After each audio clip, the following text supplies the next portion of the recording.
Hello good midst. അങ്ങനെ IPL 19 season തന്നെ മോശം തുടക്കം സമ്മാനിച്ച് 5 വട്ടം ചാമ്പ്യന്മാരായ ചെന്നൈ സൂപ്പർ കിങ്സും അതുപോലെ തന്നെ 3 വട്ടം ചാമ്പ്യന്മാരായ കൊൽക്കത്ത നൈറ്റ് റൈഡേഴ്സും.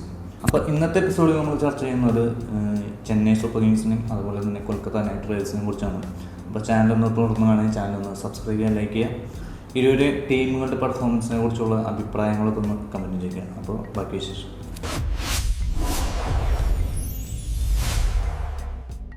അപ്പോൾ നമുക്ക് ആദ്യമേ തന്നെ ചെന്നൈയുടെ വിശേഷങ്ങൾക്ക് വരികയെന്ന് വെച്ചാൽ നമ്മുടെ സഞ്ജു സാംസൺ ചെന്നൈക്ക് വന്നായിരുന്നു ഏറ്റവും വലിയൊരു ഇൻട്രസ്റ്റിംഗ് ഫാക്ടർ. പക്ഷേ ധോണി ആദ്യ മത്സരങ്ങളിൽ ഉണ്ടാവില്ല എന്നത് വലിയൊരു തിരിച്ചടി തന്നെയായിരുന്നു ചെന്നൈ സൂപ്പർ കിങ്സിന്. ആദ്യ മത്സരത്തിൽ അവർ രാജസ്ഥാൻ റോയൽസിനോട് 8 വിക്കറ്റിനും അതുപോലെ രണ്ടാം മത്സരത്തിൽ ഹോം ഗ്രൗണ്ടിൽ പഞ്ചാബ് കിങ്സിനോട് 5 വിക്കറ്റിനും ലേറ്റസ്റ്റായി മൂന്നാം മത്സരത്തിൽ ചിന്നസ്വാമിയിൽ ബംഗളൂരുവിനോട് 43 റൺസിനുമാണ് ചെന്നൈ സൂപ്പർ കിങ്സിൻ്റെ ആദ്യം 3 മത്സരങ്ങളിലെ പരാജയം.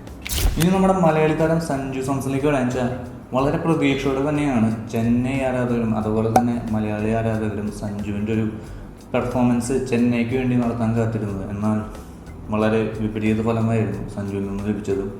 തൻ്റെ മുൻ ടീമായ രാജസ്ഥാൻ റോയൽസിൻ്റെ അടുത്ത് ആദ്യ മത്സരത്തിൽ 6 റൺസ് മാത്രമേ സഞ്ജുവിന് സ്കോർ ചെയ്യാൻ സാധിച്ചുള്ളൂ. പിന്നീട് പഞ്ചാബ് കിങ്സുമായുള്ള ഹോം ഗ്രൗണ്ടിലും സ്ഥിതിയിൽ വലിയ മാറ്റമൊന്നും ഉണ്ടായില്ല. 7 റൺസ് മാത്രമേ കഴിഞ്ഞ മത്സരത്തിൽ നിന്ന് 1 റൺസ് കൂട്ടിയെടുത്ത് 7 റൺസ് മാത്രമേ സഞ്ജുവിന് സ്കോർ ചെയ്യാൻ സാധിച്ചുള്ളൂ. അവസാനമായി ബാംഗ്ലൂരിൽ നടന്ന മത്സരത്തിലും സഞ്ജുവിന് കൂടുതലൊന്നും ചെയ്യാൻ സാധിച്ചില്ല. വെറും 9 റൺസിന് ഔട്ടായി. അങ്ങനെ 3 മത്സരങ്ങളിൽ കൂടി ആകെ 22 റൺസാണ് സഞ്ജു ചെന്നൈക്ക് വേണ്ടി സ്കോർ ചെയ്തത്. കഴിഞ്ഞ മത്സരത്തിൽ സഞ്ജു പുറത്തായപ്പോൾ നമ്മുടെ ബാംഗ്ലൂരിലെ കിങ് കോഹ്ലിയുടെ ഒരു എക്സ്പ്രഷനൊക്കെ നമ്മൾ കണ്ടതാണ്. സഞ്ജു ഔട്ടാവണ്ടായിരുന്നു എന്ന് ഉള്ളൊരു ആ ഒരു തോന്നൽ നമുക്ക് ആ ഒരു എക്സ്പ്രഷനിൽ നിന്ന് മനസ്സിലാക്കാം. പിന്നെ നമ്മുടെ ഒരു കാര്യം കൂട്ടിച്ചേർത്ത് പറയാനുള്ളതെന്ന് വെച്ചാൽ ഈ ട്രോളുകളിലൊക്കെ ഉണ്ടായിരുന്നത് നമ്മുടെ പിണറായി വിജയൻ സഞ്ജുവിന് ഒരു ആദരവ് കേരളത്തിൽ വെച്ച് കൊടുത്തത് അത് ഒരു ട്രോഫിയുടെ രൂപത്തിൽ. അപ്പോൾ അത് മറ്റേ ജൂനിയർ മാൻട്രക്കൊക്കെ ആയിട്ട് കണക്ട് ചെയ്ത് അങ്ങനെ ഒരു സംഭവത്തിലേക്ക് അങ്ങനെ കുറച്ച് ട്രോളുകളൊക്കെ വരുന്നുണ്ട്. അപ്പോൾ അങ്ങനെ കുറച്ച് പ്രശ്നങ്ങളൊക്കെ ഇങ്ങനെ സഞ്ജുവിന് എതിരെ നടക്കുന്നുണ്ട്. സഞ്ജു അപ്പോൾ അടുത്ത മത്സരങ്ങളിൽ തിരിച്ചു വരും തന്നെ നമുക്ക് പ്രതീക്ഷിക്കാം.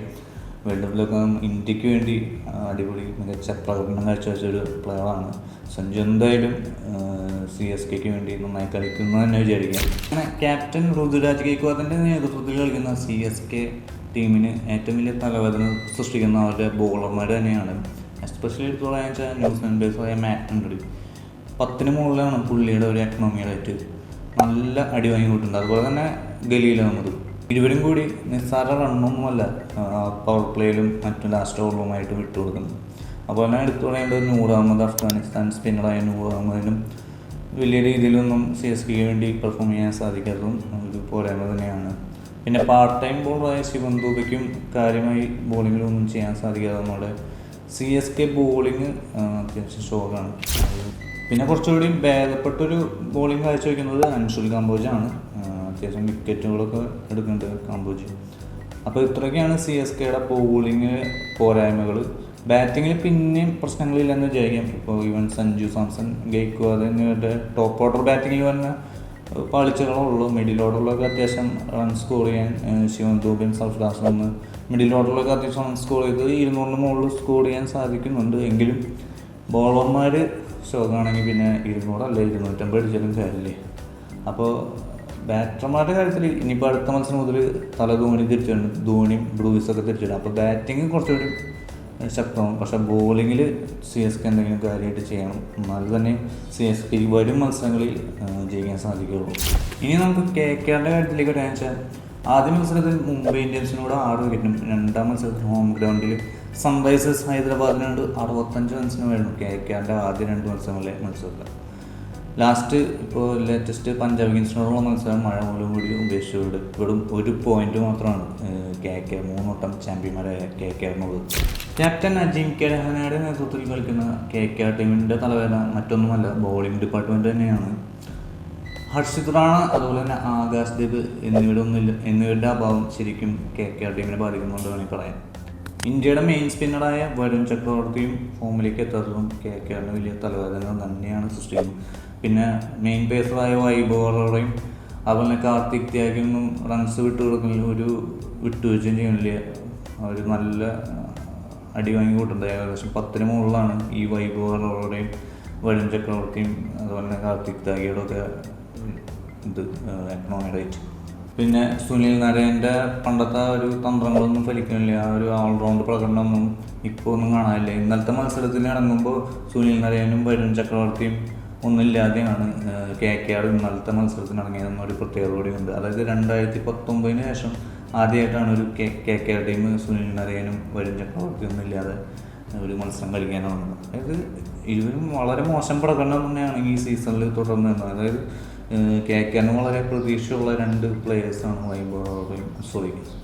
വരുൺ ചക്രവർത്തിയും അതുപോലെ തന്നെ സുനിൽ നരേനും.